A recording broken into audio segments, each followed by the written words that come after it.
strategy for gathering testimonials and then writing testimonials. Because sometimes, if people don't want to do video testimonials and they don't want, it's hard to get them to write a testimonial. Sometimes it's actually worth writing the testimonial yourself, giving it to them, asking them if it's okay, and then using it. I've done that before with people when I've been on testimonial campaigns. And, if you know what your customers think, and if you've been working with them for a little while and they like you, you know exactly why they like you.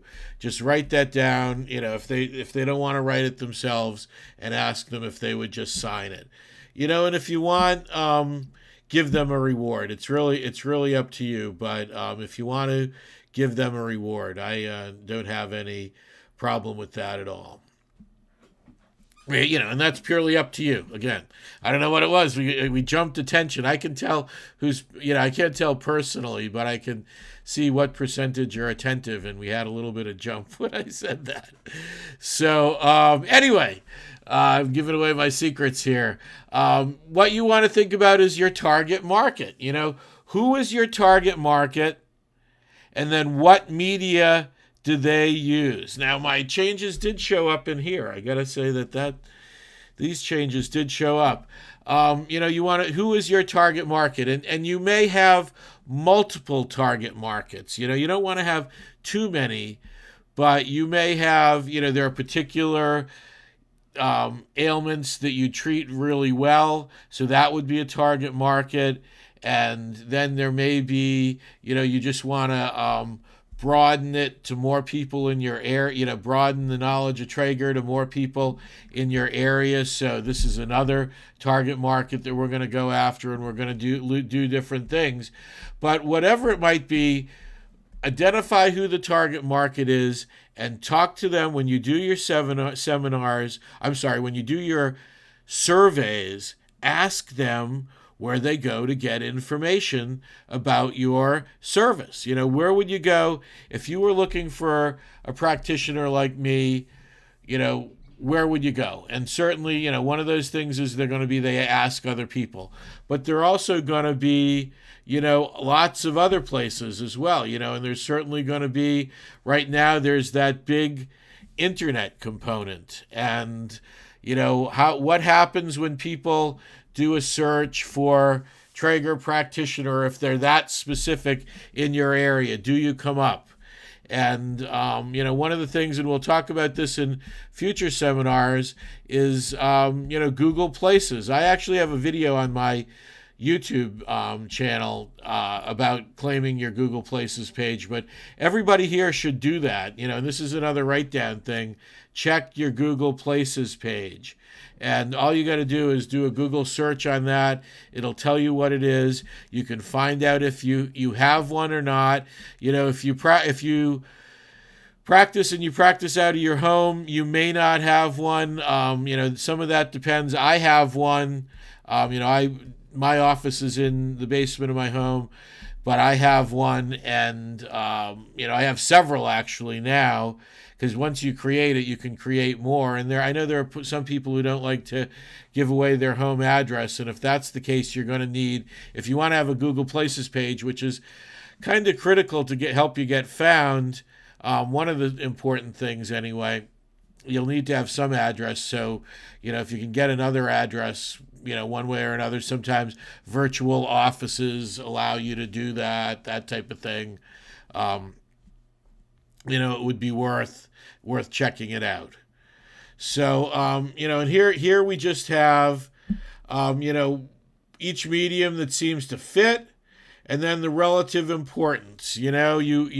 Probably for you guys, if you did it on a, 1 to 10 scale, with 10 being extremely important, I would certainly say the internet, those type of things are pretty important for you guys.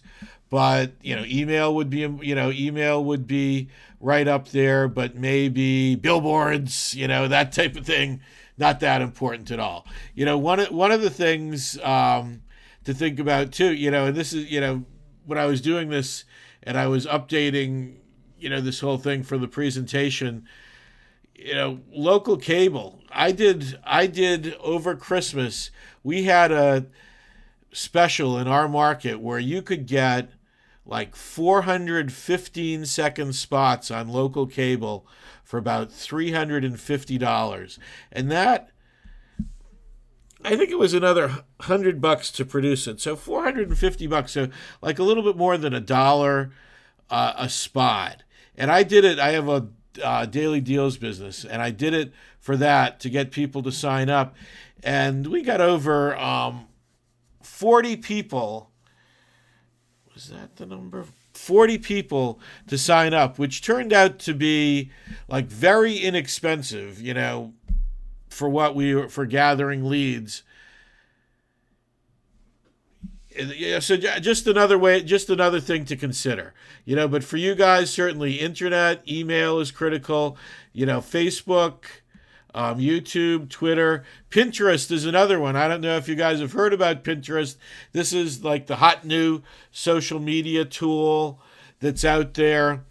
And you might want to check it out, Pinterest.com, if you haven't heard about it.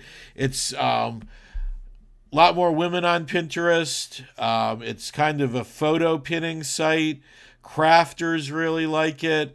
There's an entrepreneurs group that I meet with on Fridays. There's a woman who does, who creates baskets, that sort of thing. She's doing it. Just another one for you to check out. If I were, in your place, I think that, YouTube and Facebook would probably be the first two to get started. And almost if there was one to get started, I know it's a little more complicated, but not too complicated. YouTube, you can do videos on your smartphone and upload them to YouTube right from that. And, with a few tips on what you want to call your videos, the title, and then making sure that in your description of the video, you include your website and do a few things, you can be going great with YouTube relatively easily. So, here's your list of media. When we think about it, we talked about your message. We've talked about your market. We talked about your media. Here's your list of media and where you want to go. Here's, advertising, competitive intelligence. Where are other people marketing? If, you're, either, your competition or people that may be, businesses that may be complementary as well. So think about that. So here's what I want to hit, and this is a pretty important slide as well. And again, my update didn't show up on this. This is a template that you can use, and like I talked about, interrupt, engage, educate, offer with your message. Here you would put your big headline, then you see some sub headlines right below. In here, then you have your educate text, and then you have your offer right here. So this is kind of like an ad template that you can use anytime to help you create an ad, create a web page, and even if you want to, think about your 60-second elevator pitch whenever you go to a networking event. You want to have your 60-second elevator pitch read interrupt, engage, educate, and offer. And, and here are some other tools that you can use in terms of offers. What are some other things that you can do? CDs, DVDs, recorded messages, written reports, ebooks over here. It's so easy to create little ebooks right now. Anything, certainly your website is going to be important to use. So any of these tools, important in creating your offer. And then what you want to do, and we call it the hopper. You should have, whenever, the next level to take this is to have some sort of database where you keep track of your clients and prospects. One of the most valuable pieces of your business is going to be your list of customers and prospects. And, this is another write down, if you'd like. A new one out there that I found online that I'm trying out with a client right now, and we seem to be pretty happy with. It's called CapsuleCRM.com, and that would be CapsuleCRM.com. And Capsule CRM allows you, you can enter all the information about your clients and prospects in there. You can send emails through it. It hooks up to MailChimp, which is a free email service. And, this is a great place for you to, once you put somebody, let's say you meet somebody at a networking event with Capsule CRM, you can actually have it set up that once you meet them, you send them 3 emails over the next 2 weeks telling them a little bit about your service. And then it sends you a reminder to give them a call to see if they might be interested in trying you out. So that would be, when you've done this marketing, whatever it might be, with the YouTube videos and they're coming to your website or however it might be, you're capturing the information and then you're using that information to get more people and create a pipeline, where you're not just, constantly fighting for new customers, but you have a system in place that when you get a new lead, these are the things that you do. And, this is, you could have things going on for weeks and weeks and weeks if you would like. So the last few pages talk to you really about how to monetize it. And then here you have your marketing plan overview. We talked about creating some sort of 6-month plan. Well, maybe what you want to do, these are the 3 things that I'm going to do to generate leads. And one of them is going to be a seminar. And we're going to do, we're going to generate leads with the seminar. And then we're going to do also an online webinar, and we're going to generate leads that way. And then we're going to go to a networking event. So you would write that in there. And then the marketing tools that we're going to have, obviously number 1 marketing tool is going to be our website, and we're going to have a website, and we're going to have a Facebook page, and we're going to do email. And, this is when we're going to do it and that sort of thing. So those would be the next thing that you would have. And then the third thing would be your hopper system, where you would either, it can be as simple as using Microsoft Outlook to keep track of your clients and prospects and that sort of thing. Or you can go, Capsule CRM is $10 a month, I believe. So it's relatively inexpensive, and it gives you a way to automate your clients and prospects. Excuse me. Even if you're using something like, if you're using QuickBooks, you can use, QuickBooks has a few tools that you can use to integrate some CRM features into it.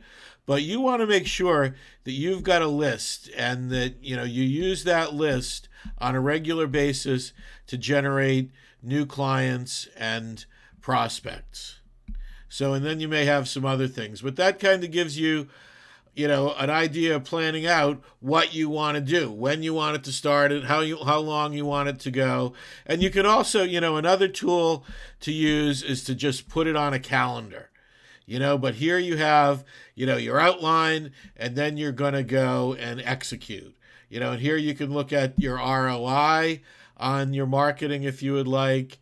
And then, here we just have, like I've been talking all along, these are your tactics. What are your tactics going to be? So that wraps up my part of it right now. I want to open it up here and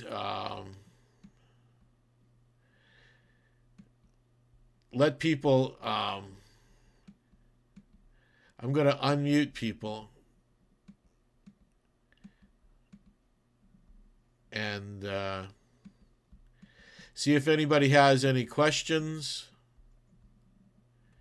I said I would keep this to about an hour, but I can go over. I don't have anything to be at right away. If anybody has any questions, hopefully this is recorded, and we'll have a recording of this as well. All the mics are open. I hope I've helped you out. I hope I haven't overwhelmed you.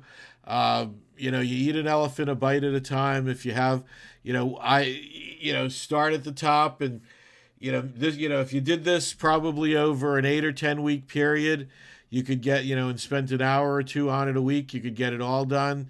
You could be doing a few things in the meantime. Any questions?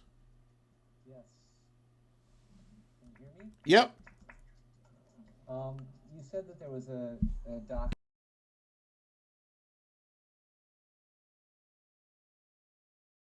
It's not something I can interact with. Do you have this as a doc file? Yeah, it's on my website. Let me. I said, did you get an email with a link? If I did, I've lost it, so I don't know. Okay, yeah, I sent it out about 9 o'clock this morning. That's okay. If you got, Wouldn't have gotten it then. yeah. Let me.